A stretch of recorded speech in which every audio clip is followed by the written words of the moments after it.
ये खबर है hotel safari Gopalpura bypass Jaipur में आयोजित विदाई समारोह से पूर्व पार्टी और स्नेह भोज की। बैंक ऑफ बड़ौदा के दुर्गापुरा शाखा के राजस्थान जोन के महाप्रबंधक श्रीमान महेंद्र सिंह जी मेहनौत 31/3/2022 को सेवानिवृत्त होने जा रहे हैं। सेवानिवृत्ति से पूर्व बैंक ऑफ बड़ौदा कर्मचारी यूनियन राजस्थान स्टेट द्वारा ये कार्यक्रम आयोजित किया गया। रात 9 बजे श्रीमान महेंद्र सिंह जी मेहनौत अपनी धर्मपत्नी के साथ कार्यक्रम स्थल पधारे। कार्यक्रम में विभिन्न क्षेत्रों से क्षेत्रीय प्रमुख और महाप्रबंधक अधिकतर अपनी अर्धांगिनी के साथ कार्यक्रम में पधारे।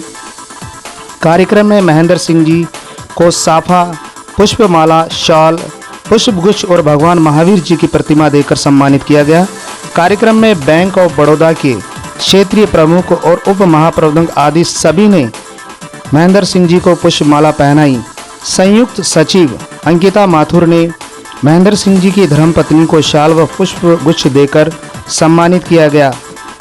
कार्यक्रम में श्रीमान महेंद्र सिंह जी के कार्यकाल की अच्छी सेवाओं और इनके द्वारा सहयोग के बारे में विस्तार से बताया गया। कार्यक्रम में ओपी राठौड़ जी, डीएल राजुरिया जी, अंकिता माथुर जी, दिनेश जी माथुर, मुकेश जी गोपालिया, AK बंसल जी, आलोक जी सिंगल, खत्री साहब आदि अनेक सदस्य मौजूद रहे। कार्यक्रम को गीतों से और कविता से यादगार बना दिया गया। दिल्ली क्राइम से मैं पत्रकार ब्रिजेश कुमार नावरिया। आइए इस यादगार कार्यक्रम को विस्तार से देखते हैं। 31 मार्च को सेवानिवृत्त हो रहे हैं, लेकिन ये पार्टी मैंने सेवानिवृत्ति के उपलक्ष्य में नहीं, खाली एक इस हिसाब से रखे कि इनफॉर्मल हो, एक अपना स्नेह भोज हो। तो आदरणीय मेहनौत जी के हमेशा इनके साथ में जो प्रेम रहा, व्यवहार इनका रहा, और सबसे बड़ी बात कि जब आप इस पद पे आसीन हुए उसके बाद भी आपका जो रुख रहा पूरा सकारात्मक रुख रहा। हमेशा सबके साथ में साथ देके चलने की बात हुई और सभी लोगों ने आपको बड़े स्नेह के साथ में याद किया और आपके साथ में कंधे से कंधा मिला के चलते रहे। क्योंकि बिजनेस के साथ साथ एम्प्लॉय फर्स्ट का नारा भी बॉस का रहा है। जब भी हम किसी टॉपिक पर, हो सकता है बहुत बार हम लोग कहते हैं नहीं यार बॉस ये आदमी काम नहीं कर रहा, कुछ इसके लिए हमको एक्शन लेना पड़ेगा, तो एक बार तो हाँ करेंगे, फिर हमें पता है ये हम मानने वाले नहीं हैं, फिर यार जाने दो, ये इतना। तो ये जो मोटिवेशन है एम्प्लॉय फेवर में जो इनका माइंड चलता है, तारीफ काबिल है और कंटिन्यू सीखने की ज़रूरत है। हम जैसे लोगों को, हमारे साथ जितने लोग हैं, इनकी हर पॉइंट को सीखने की ज़रूरत है। मुझे देखिए, मैं अपनी बातों को कुछ को रिजर्व रख रहा हूँ, मुझे आगे भी मेरे है, तो मैं कुछ बातों को रिजर्व रख रहा हूँ, तो मैं पूरे अपने नहीं कहना चाह रहा हूँ ये पर मैं इनके उज्जवल भविष्य की कामना करता हूँ। धन्यवाद। लेकिन जैसा अभी बंसल साहब बोल रहे थे कि बैंक इनको कुछ ना कुछ अपॉर्चुनिटी देने वाला है, तो हम लोग उम्मीद करते हैं कि आशा करते हैं और शुभकामना करते हैं कि हमें दूसरे रोल में जो है मेहनौत साहब का जो है मार्गदर्शन मिलता है। और साथ ही मैं ये भी बताना चाहता हूँ कि मैं भी 31 मार्च को रिलीव हो रहा हूँ, तो कल मजाक में जो है कुछ रीजनल लीडर्स कह रहे थे भाई मेहनौत जी और आपकी, कल अजमेर की बात है शायद, कि आप लोगों की जो है धर्मवीर की जोड़ी जो है, तो मेहनौत साहब जा रहे थे इसलिए आप भी बोले जयपुर जोन छोड़ के जा रहे हैं, मतलब तो मैं भी 31 मार्च को मेहनौत साहब के साथ में रिलीव हो रहा हूँ। सो डेफिनेटली मेहनौत साहब का जो मार्गदर्शन है वो इस जोन के लिए एक बहुत ही एक स्वर्णिम अक्षरों में लिखा जाएगा। सो हम आपके सर उत्तम स्वास्थ्य की कामना करते हैं और साथ ही आपसे उम्मीद करते हैं कि आपका मार्गदर्शन जयपुर जोन का हमेशा बना रहेगा। Thank you very much. Manoj साहब, अपने आप में जब आप प्रमोट होके सबसे पहले ब्यावर के पास कोटड़ा शाखा में आए, तो हमारी पहली मुलाकात कोटड़ा शाखा में हुई ब्यावर में। उसके बाद आप शायद भादु ब्रांच में ज्वाइन किया, अलग अलग स्थानों, उसके बाद भीलवाड़ा रीजन, अजमेर में रेलवे कैंपस, तो आप railway campus DRM office, sorry, तो आपके जगह जहाँ जहाँ काम किया इन्होंने अपना वर्क सिर्फ कार्य के ध्यान दिया, इसके अलावा स्टाफ का हर स्टाफ को दिलों से दिल मिलाकर काम करने के लिए प्रेरणा दी। आज बैंक ऑफ बड़ौदा में जो राजस्थान अंचल में सभी रीजनल हेड, नेटवर्क डीजीएम, सभी स्टाफ को साथ लेकर चलना एक मनोज साहब के लिए बहुत बड़ी बात थी। और इन्होंने हमेशा पुलिस स्टाफ हो, क्लरिकल हो, ऑफिसर हो, सबको एक समान एक नजर से देखा है। जब भी हम कोई बात करने जाते हैं, मेरे सर ये काम है, बोले यार कर दूंगा। आपने कभी डिनाई नहीं किया, ये अपने आप में एक बहुत बड़ी तारीफ है। आज आपके सबके सामने इंडस्ट्रियल रिलेशन के बारे में एक भी ऐसा कोई पॉइंट नहीं राजस्थान अंचल में जो मनोज साहब के टाइम को पैदा हुआ। ये श्रेय जाता है राजस्थान अंचल के प्रमुख श्री मनोज साहब को और सारे रीजनल हेड को और सारे नेटवर्क डीजीएम साहब को धन्यवाद। मनोज साहब, वी आर वेरी लकी कि हमको अंचल के अंदर सभी अपने नोन और सभी राजस्थान के अधिकतर एग्जीक्यूटिव मिले हैं और उसकी वजह से हम अखिल भारतीय बैंकिंग के अंदर बैंकिंग क्षेत्र में अखिल भारत में बैंकिंग क्षेत्र में इस प्रतिस्पर्धा के युग के अंदर बैंकिंग में प्रथम स्थान प्राप्त कर रखे हैं। और हमारा जो नेक्स्ट जो कंपटीशन है वो SBI से होगा, जो भारत का सबसे बड़ा बैंक है। तो ये सब हमारे उच्च प्रबंधन की देन है। और दूसरा हमारा उसके साथ ही जो बैंक ऑफ बड़ौदा कर्मचारी यूनियन है, जो काफ़ी समय से इन 75 सालों से मैं देख रहा हूँ, इन 100 साल के अंदर हम 100 साल पूरा कर चुके। बैंक ऑफ बड़ौदा में 75 सालों से हम लोग मेजोरिटी में रहे हैं। उसकी वजह से हमारे उच्च प्रबंधन के साथ अच्छे संबंध रहे हैं।